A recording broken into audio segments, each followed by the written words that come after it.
Have you ever looked back at a relationship and thought, how did I not see the signs? How could I have been so blind? Maybe it was the way she only reached out when she needed something. Or how you always felt drained after seeing her not uplifted. You gave, she took, and still you blamed yourself when it all came crashing down. Before we dive in, I want to ask you to hit that like button and subscribe to the channel. If you're someone who values emotional clarity, inner peace and strength through wisdom, and make sure to watch this video till the very end, because these 6 signs, grounded in Stoic philosophy, might just change the way you approach love and protect your heart forever. Let's go back in time, not just to your last relationship but to ancient Rome. Marcus Aurelius, the Stoic emperor, once wrote, "If someone can prove me wrong and show me my mistake, I will gladly change. It is the truth I seek, and the truth never harmed anyone." That's what this video is about. Seeking truth even if it's painful. Especially when it's painful, because that pain can open your eyes and shield your soul from ever being used again. Let's begin with the context. In a world obsessed with what feels good, we often ignore what is good. You meet someone. She's charming, exciting, and there's that spark. You start to believe that maybe, just maybe, this time it's different. But over time, you stop smiling. You start apologizing for things you didn't do. You walk on eggshells, and yet you tell yourself, she loves me, right? Marcus Aurelius believed that we must train our perception to see beyond the illusion, to confront reality without fear. That's exactly what you're going to do today. Her love was conditional and you didn't realize it. Do you remember the first time she smiled at you? The way her eyes lit up? The way her laughter made your whole world quiet down? Yeah, that feeling. You thought, this is it. You felt chosen, special. Like everything before, her was just the waiting room for something real. But let me ask you another question. Did that love stay the same? Think carefully. Was her love consistent? Or did it slowly turn into something you had to earn? Because here's what happens, and maybe this is your story. In the beginning, she praised you for the little things. A random text? You're so sweet.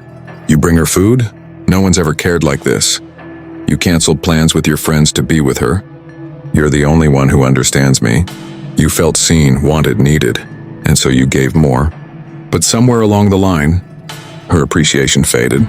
Those same gestures, now expected. You missed one call? She went cold. You didn't show up on time once? She made you feel like the worst person alive. Her love started to feel like a switch. On when you pleased her. Off when you didn't, and you started chasing that on feeling. You gave more, just to get back the warmth she gave you in the beginning. Here's where Stoic wisdom hits hard. Marcus Aurelius said, "Be tolerant with others and strict with yourself." But what happens when you're only strict with yourself, and she's never tolerant with you? That's when love becomes manipulation, and maybe you didn't see it, because you were too busy trying to bring back the woman you fell for. The truth? She never left. She just never existed the way you thought. That version of her, the one who was soft, warm, affectionate, that was her hook. She made you feel like a king, so you'd spend the rest of the relationship trying to earn the crown back. And I get it. It's hard to see it when you're in it. You remember the good days, the cozy mornings, the I miss you texts, the way she curled up next to you like you were her safe space. So let me ask again, was her love consistent or was it conditional? Because if it only came when you pleased her, if it disappeared when you needed space, when you messed up, when you acted human, then it wasn't love, it was leverage. You weren't being loved, you were being controlled by affection doled out like a reward, and that's not your fault, but it is your responsibility to see it now. So don't turn away from this truth. Stay with me, because once you see the first sign, the next ones become impossible to ignore, and if this story feels like your story, you're not alone. 2. Your needs were always an inconvenience. Do you remember the first time you were the one who needed comfort? Not her, you. The day your chest was heavy. The day you felt like the world was pressing down on your shoulders. Did she lean in to hold you or did she pull away? Be honest. You see, we rarely notice this sign when we're deep in it, because we've been trained, especially as men, to believe that needing support makes us weak. So when she sighed when you opened up, or when she rolled her eyes when you shared something painful, you didn't call it out. You internalized it. You told yourself, she's just having a bad day. I don't want to burden her. I'll be fine. I always am. Sound familiar? It probably started small. Maybe you told her you had a rough day at work, and she brushed it off to talk about her boss again. Maybe you hinted that you were feeling low, and she changed the subject. You began noticing a pattern. Your emotions were background noise to her spotlight. But here's what hurts the most. You accepted it, not because you didn't deserve better, but because you thought love was about putting her first, always. Marcus Aurelius once said, "To love only what happens, what was destined." No greater harmony, but what happens when what's happening is slowly destroying your self-worth? You start shrinking. You stop sharing. You start pretending that everything's okay even when it's not. You become an emotional ghost in your own relationship. And she only showed up when she needed something. You gave her comfort, time, energy, loyalty. She gave you conditions, silence, and emotional distance. Let me ask you this. Did you ever cry and feel ashamed of it in front of her? Did you ever hesitate before speaking your truth? Afraid it would annoy her? Did you ever sit in your car after an argument, wondering why you felt so alone while still being together? You're not crazy for noticing. You're not soft for feeling. You're human. Stoic philosophy doesn't teach us to ignore our emotions. It teaches us to master them. But you can't master what you're not allowed to express. If she made your emotions feel like a burden, if she turned your vulnerability into a weapon, if she made you feel guilty for having needs, then she wasn't loving you, she was tolerating you. And that's a dangerous place to be. Because slowly, without realizing, you stop asking for support. You become the silent partner, the rock with cracks no one sees. But here's the truth. Even a rock breaks under too much pressure. So now that you're hearing this, don't turn away. You've already given enough silence to someone who wouldn't listen. Now it's time to give your truth the voice it deserves. You're not too emotional. You're not needy. You're not weak. You just wanted someone who could love you the way you loved her. And if that sounds like your story, keep watching, because we're not done yet. There's more truth ahead, and the clarity you've been craving is on the other side. 3. She played the victim masterfully. Have you ever had an argument with her where somehow you ended up apologizing, even though deep down you knew you were right? You weren't cruel. You weren't disrespectful. All you did was express how you felt, and yet she flipped the script. Sound familiar? Let's rewind for a second. Maybe you told her calmly and respectfully, "I feel like you've been distant lately." And instead of hearing you out, she crossed her arms, sighed, and said, "Wow, I can't believe you think that. After everything I've done for you?" Suddenly it's not about your feelings anymore. It's about hers. And now you're the bad guy. She plays the victim so convincingly, so emotionally, that you begin to doubt your own reality. And you find yourself saying things like, "I'm sorry, I didn't mean to upset you. I guess I'm just overthinking again. Maybe it is my fault." But it's not, is it? It's gaslighting, dressed up as emotional fragility. Marcus Aurelius wrote, "If anyone can refute me, show me I'm making a mistake, I'll gladly change. What I seek is the truth." But she wasn't seeking truth. She was seeking control. And she controlled the narrative with her tears, her guilt, her wounds. She made you question your memory. She made you question your tone. She made you question your intentions. Because here's what master manipulators do. They turn your love against you. They know you care. They know you hate hurting them. So they weaponize that compassion to deflect responsibility. Let me ask you this. How many times did you walk away from a conversation feeling worse, even though you came in trying to fix things? How many times did you bury your truth to protect her feelings? You weren't toxic. You weren't controlling. You were just trying to speak up for yourself. But with her, speaking your truth became an act of war. And that's not love. That's psychological warfare. You kept wondering, why does she always feel like the victim? Why does every mistake end with you proving your loyalty? Why does it feel like you're always on trial? Here's the brutal truth. She didn't want a partner. She wanted a fan club. Someone to clap when she was happy and stay silent when she was wrong. And that someone was you. But the moment you spoke up, the moment you stood your ground, she painted you as the villain in her story. And that's how she kept using you. Not just for your time and energy, but for your guilt, your empathy, your constant effort to make things right, even when she was the one who broke it. So if this feels like your story, if you're nodding quietly, remembering every time you apologize just to keep the peace, I want you to stay with me. Because once you see this pattern for what it truly is, you won't fall for it again. And the next sign we're going to talk about, it'll hit even harder. Don't go anywhere. She made you feel guilty for wanting more. Have you ever wanted more from her, more time, more affection, more clarity, and felt like just asking for it made you a burden? Did you ever lie awake at night staring at your ceiling thinking, why do I feel guilty for wanting what I deserve? Yeah, that part. See, in the beginning she gave you just enough. A sweet text, a long call, a kiss that felt like it carried meaning. And you thought, this has potential. She's different. But as time passed, you started to notice the cracks. She'd flake on plans. She'd ignore your messages but stay active online. She'd pull back the moment you tried to pull her closer. And when you finally said something, when you dared to ask for more, she flipped the script.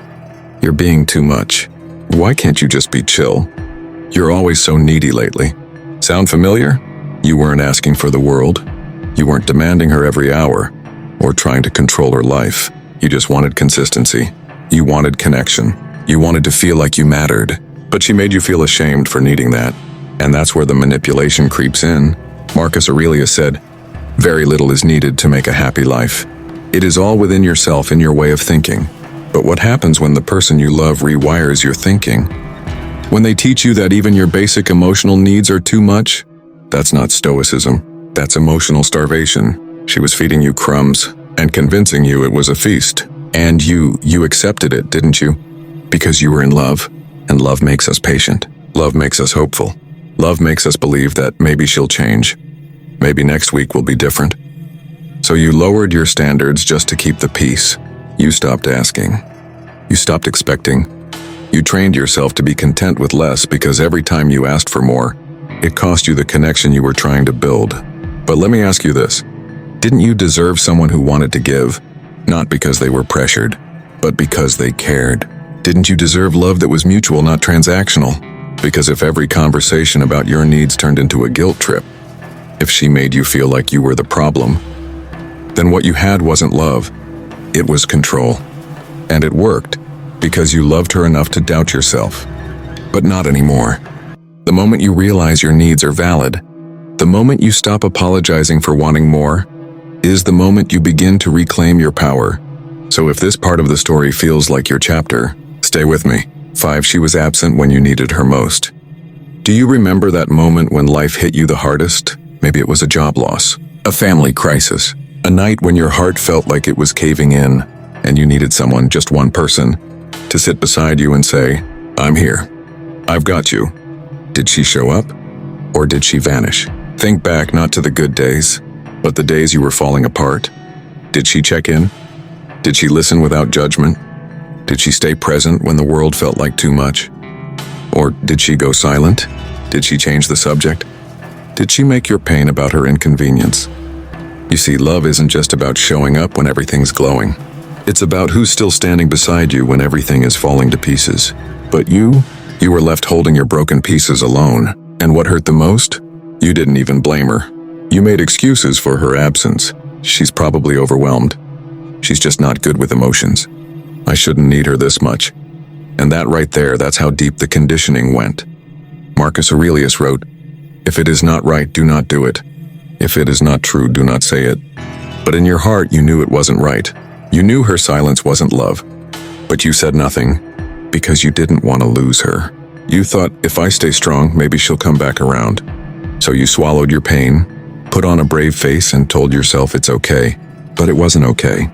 You were bleeding emotionally, and the one person who should have cared just kept walking. And when she finally showed up again, it wasn't to comfort you. It was to distract you, to talk about herself, to pretend like nothing happened. You felt invisible in your own storm. Let me ask you again. What kind of love disappears when it's needed most? The truth is, she was never truly invested in you. She was invested in what you gave her, your attention, your energy, your constant giving. But when it was time to give back, she vanished like a shadow at sunrise. And yet, you stayed, because you remembered the good days. You remembered her touch, her voice, those early moments when she did show up. And you convinced yourself those moments were proof of something real. But love that disappears in your darkest hour is not love. It's performance. It's convenience. It's conditional. And you don't need to carry that anymore. You needed someone who could stand in your storm, not someone who fled from it. So if you've ever sat in silence, wondering why the one you loved couldn't be there for you when you needed her most, you're not alone. This part of the story, it belongs to too many of us. 6. You felt alone, even when she was right beside you. Have you ever laid next to someone and still felt completely alone? You could hear her breathing. You could feel the warmth of her skin. You could reach out and touch her hand. But emotionally, it was like she was a million miles away. And the worst part? She didn't even notice. You see, loneliness isn't always about being physically alone. Sometimes, the loneliest place in the world is lying in bed next to someone who stopped seeing you long ago. Does that sound familiar? Maybe you'd talk to her, but she was always distracted, on her phone, scrolling, texting someone else. Maybe you shared your thoughts, your dreams, your struggles, and she gave you a blank stare or a half-hearted You were trying to connect while she was just trying to pass time, and you started wondering, is this what love is supposed to feel like? You used to laugh together. You used to talk for hours, even about nothing. You used to feel something when she looked at you. But somewhere along the way, the silence between you got louder, heavier, more permanent. Marcus Aurelius once said, "Nowhere you can go is more peaceful, more free of interruptions than your own soul." But how do you find peace? When the person lying next to you makes your soul feel unheard, that's when it hits you. You weren't in a relationship. You were in a performance, pretending, smiling, showing up, while inside you felt forgotten. And the worst part? You blamed yourself. You thought maybe you weren't interesting anymore. Maybe you were too emotional, too quiet, too distant. You told yourself, if I just try harder, maybe she'll come back. So you stayed. You gave more. You reached deeper. And every time she pulled further away, you just held on tighter. But let me ask you something. Should love feel like a one-man rescue mission? Should it feel like trying to hold on to someone who's already halfway gone? If you felt more alone in her presence than in her absence, that's not love. That's emotional abandonment. She was there in body, but never in spirit. And your soul knew it. That's why you started feeling empty, numb, invisible. It wasn't your fault. You didn't ask for too much. You just asked for reciprocity, for effort, for presence, for love that actually sees you. But she was never really with you. And deep down, a part of you always knew that. So if you've ever smiled during dinner just to avoid another cold night, if you've ever stared at the ceiling wondering why you feel so unseen in the arms of someone who once made you feel alive, this story is your story. But here's the shift. Now that you see it for what it is, you don't have to live it anymore. So now you know, but let me tell you the truth you probably need to hear. She didn't break you. She revealed where you were broken, where you lacked boundaries, where you ignored your intuition, where you confused being needed with being loved. And yes, it hurts, but pain is the birthplace of clarity. The Stoics never sought to avoid suffering. They sought to transform it. Use what happened not as a reason to hate, but as a lesson to grow. Because the moment you open your eyes is the moment you reclaim your power. So what now? You reflect, you rebuild, and most of all, you forgive yourself. Forgive yourself for the blindness. Forgive yourself for the hope. Forgive yourself for trying. Because that wasn't weakness, it was love. And love is never foolish, it's human. But now you know better. Now you walk with your eyes open. Now you live with intention. Now you love with wisdom. With that said, thanks for watching, and until next time.